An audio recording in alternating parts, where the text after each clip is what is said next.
Commemorating the Swadeshi movement, August 7th was declared as National Handloom Day in July 2015. Taking the essence of Swadeshi movement, National Handloom Day encourages all of us to take pride and protect India's handloom heritage, while also emphasizing on empowering our local weavers. The National Museum, New Delhi is home to an exquisite collection of textiles from across the country. And today, on the occasion of National Handloom Day, we would give you a glimpse of two beautiful textiles from our reserve section. We would be joined by the Assistant Curator of Textiles Department, and he would be showing us two of his favorite objects from the reserve collection. So please join us as we explore the collection in 9 minutes.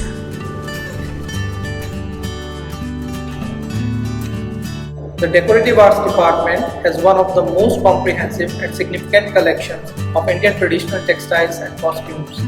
The cotton, wool and silk textiles and costumes, which were made by three important techniques: weaving, printing or dyeing, and embroidery, at different textile producing centers of the country, make this collection historical and significant.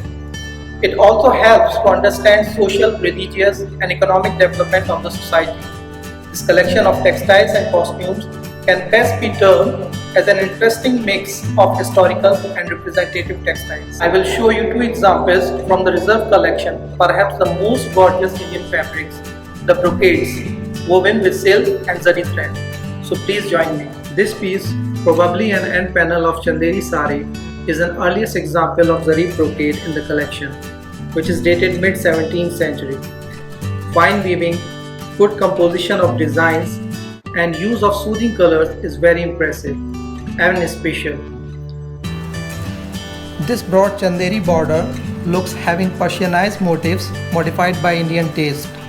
It has a cotton base of light orange color woven with golden threads. There are horizontal bands depicting creeper designs.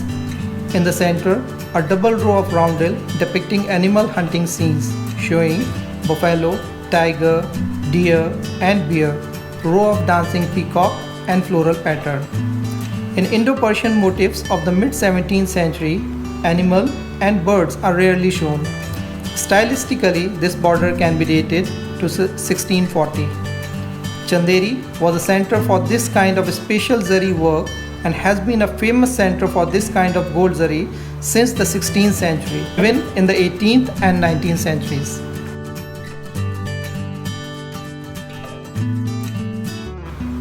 So now you are looking at one of my favorite textiles. It's an brocade shikarga sari from Varanasi, a center very well known for its brocade saris. This center has achieved one of the highest perfection in weaving zari saris.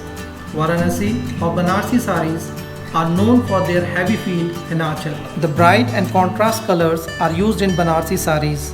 Hunting scenes, animal, bird, human figures, floral creeper and ashrafi booties are the common motifs in Banarsi saris. There are geometrical designs on the pallu and floral motifs on the border. The entire field is woven in golden threads depicting floral scrolls, wild animals such as tiger, rabbit, deer, an elephant and also horse riders. The design is somewhat looks overcrowded but rich in its total effect. The costumes and the kind of pistols seen in the hands of horse riders can enable us to assign this sari to near about early 19th century. In the two corners of the central field are the beautiful motifs of Kalka. India remains the most original, creative and prolific source of textile production in the world. This is one of the reasons why handmade textile manufacturing in India is vibrantly alive to this day. Equal credit is deserved for our craftsmen who understood the demands and aspirations of people on both the national and international level.